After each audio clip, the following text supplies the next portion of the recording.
Todos los países del mundo en estos momentos están reformando la educación pública.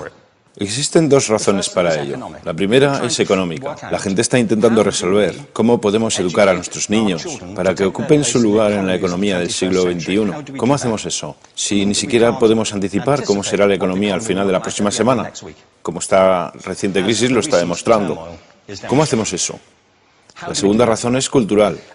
Todos los países del mundo están intentando resolver cómo podemos educar a nuestros niños para que tengan sentido de identidad cultural, para poder legarles los genes culturales de nuestras comunidades y a la vez formar parte del proceso de globalización. ¿Cómo cuadramos ese círculo? El problema es que están intentando enfrentarse al futuro, a base de hacer lo mismo que en el pasado. Y en el proceso están alineando a millones de niños que no ven ninguna utilidad en asistir a la escuela. Cuando nosotros íbamos al colegio nos retenían allí con la historia de que si trabajábamos mucho y sacábamos buenas notas y luego estudiábamos un título universitario, tendríamos un trabajo. Nuestros hijos no se creen eso. Y hacen bien, por cierto. Es mejor tener una titulación que no tenerla, pero ya no es ninguna garantía. Y especialmente no lo es si el camino hacia ella marginaliza la mayoría de cosas que tú consideras importantes acerca de ti mismo. Hay gente que dice que hay que subir los estándares, que eso sería un avance. Ah, ¿sí? Sí, lo deberíamos hacer. ¿Y por qué ibas a querer rebajarlos?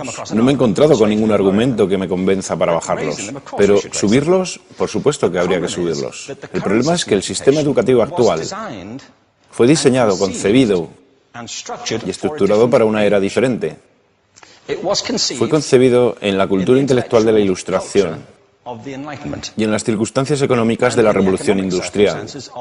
Antes de la mitad del siglo XIX no había sistemas educativos públicos. En realidad no, podrías estudiar con los jesuitas si tenías dinero, pero la educación pública, pagada con los impuestos, obligatoria para todo el mundo, gratuita y a la vuelta de la esquina, era una idea revolucionaria. Y mucha gente se opuso a ello. Decían, no es posible para muchos niños pobres que están en la calle beneficiarse de la educación pública.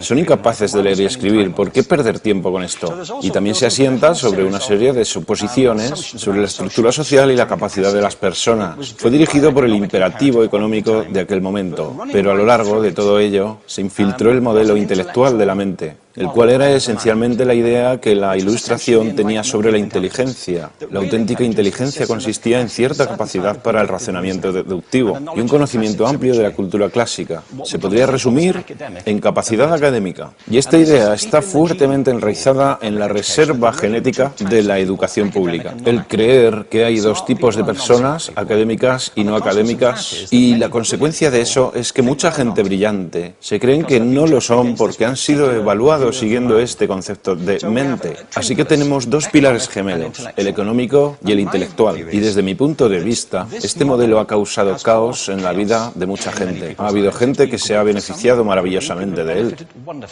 pero la mayoría de la gente no.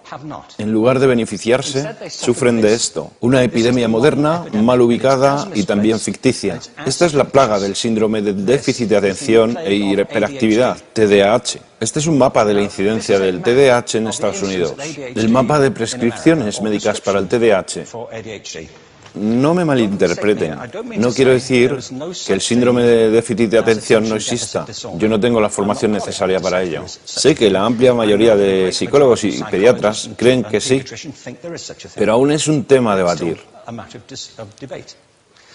Lo que sí me consta es que no se trata de una epidemia. Estos niños están siendo medicados tan rutinariamente como a mi generación nos quitaban las amígdalas, por los mismos motivos caprichosos y por la misma razón, la moda de la medicina. Nuestros hijos están viviendo en el periodo más intensamente estimulante de la historia de la Tierra. Están siendo acosados con información y les están reclamando su atención desde todos los medios.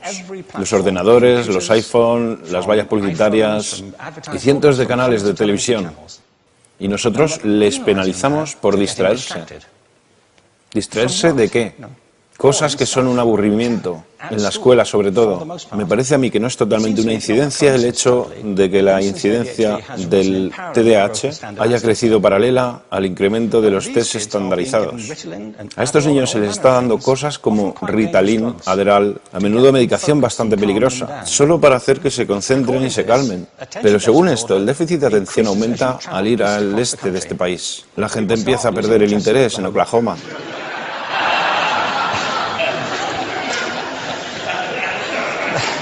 Ya casi no pueden pensar en Arkansas. Y para cuando llegan a Washington, lo han perdido completamente. Y hay distintas razones para ello. Es una epidemia ficticia. Si lo piensas, las artes, y no quiero decir que sea exclusivo de las artes, creo que también es cierto para las ciencias y para las matemáticas, pero permítanme hablar en particular de las artes, porque ellas son las víctimas de esta mentalidad en especial. Las artes tratan especialmente la idea de experiencia estética. Una experiencia estética es una en la que tus sentidos están funcionando a su máxima capacidad. Cuando te hallas presente en el momento actual, cuando vibras con la emoción de lo que estás experimentando, cuando estás plenamente vivo. Y la anestética es cuando cierras tus sentidos y te atontas ante lo que está sucediendo. Y muchos de estos medicamentos hacen eso. Estamos haciendo pasar a nuestros hijos por el sistema educativo a base de anestesiarlos. Y yo creo que deberíamos estar haciendo exactamente lo contrario. No deberíamos adormilarlos, sino despertarlos para que vean lo que sucede en su interior.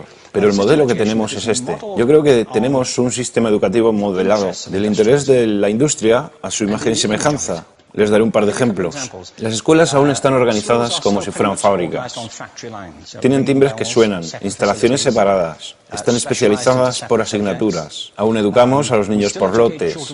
Les hacemos pasar por el sistema según su grupo de edad. ¿Por qué hacemos eso? ¿Por qué suponemos que lo más importante que los niños tienen en común es su edad? Parece como si lo más importante de ellos fuese su fecha de fabricación, ¿no?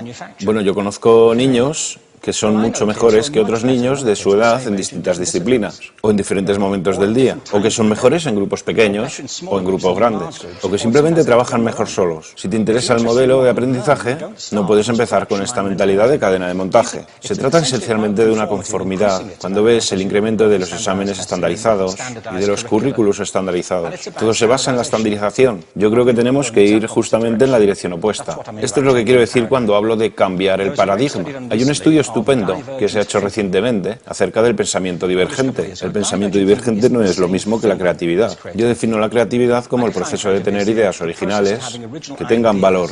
Pensamiento divergente no es sinónimo de creatividad, pero es un componente esencial de la misma. Es la capacidad de ver montones de respuestas posibles a una cuestión. Montones de maneras diferentes de interpretar una cuestión. Pensar lateralmente, como lo llamó Edward de Bono. No pensar solamente de manera lineal o convergente. Ser capaz de ver múltiples respuestas y no solo una. Así que yo diseñé un test para esto y voy a inventarme un ejemplo. A la gente se le puede preguntar cuántos usos se le ocurren para un clip. A la mayoría se les ocurren unos 10 o 15. A la gente que se le da bien se le pueden ocurrir 200. Y lo hacen porque preguntan, ¿el clip podría estar hecho de goma y medir 60 metros? ¿Tiene que ser un clip tal como lo conocemos? Bueno, pues diseñé el test y lo probé con 1.500 personas. En un libro titulado Más allá del punto de ruptura, y en el protocolo del test, si superabas una puntuación determinada, se te consideraba un genio del pensamiento divergente. Así que quiero preguntarles, ¿qué porcentaje de la gente que hizo el test puntuó como genio en pensamiento divergente? Y debo decir una cosa más acerca de ellos. Eran niños de jardín de infancia. Así que, ¿qué opináis? ¿Qué porcentaje de genios?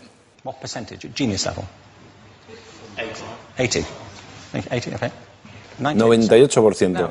Bueno, la cuestión es que era un estudio longitudinal, así que los mismos niños volvieron a hacer el test 5 años después, en edades entre 8 y 10 años. ¿Qué pensáis?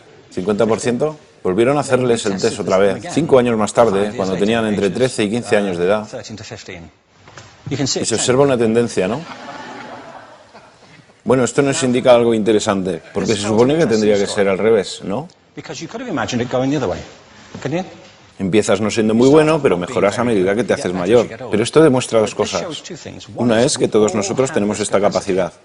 Y la otra es que esta capacidad se deteriora en general. Muchas cosas les han pasado a estos niños durante su crecimiento, pero yo estoy convencido que lo que más les ha influenciado es que a estas alturas ya han obtenido una educación académica. Se han pasado 10 años en la escuela, oyendo que solo hay una respuesta correcta. Esta es la parte de atrás del libro, pero no la mires. Y no copies, porque eso es engañar. Fuera de las escuelas, a eso se le llama colaboración. Esto no sucede porque los docentes así lo quieran, es simplemente porque sucede así. Es porque se halla presente en la reserva genética de la educación. Tenemos que pensar de forma diferente acerca de la capacidad humana. Tenemos que superar esta vieja idea acerca de lo académico y lo no académico, lo abstracto, lo teórico, lo vocacional, y empezar a verlo como lo que es, un mito. En segundo lugar, tengo que reconocer que la mayor parte de las veces el buen aprendizaje se da en grupos y que la colaboración es lo que alimenta el crecimiento. Si atomizamos a las personas, las separamos y los juzgamos por separado, formamos una especie de desconexión entre ellos y su ambiente de aprendizaje natural. Y en tercer lugar, un asunto importante es la cultura de nuestras instituciones, los hábitos de estas instituciones y los hábitats que ocupan.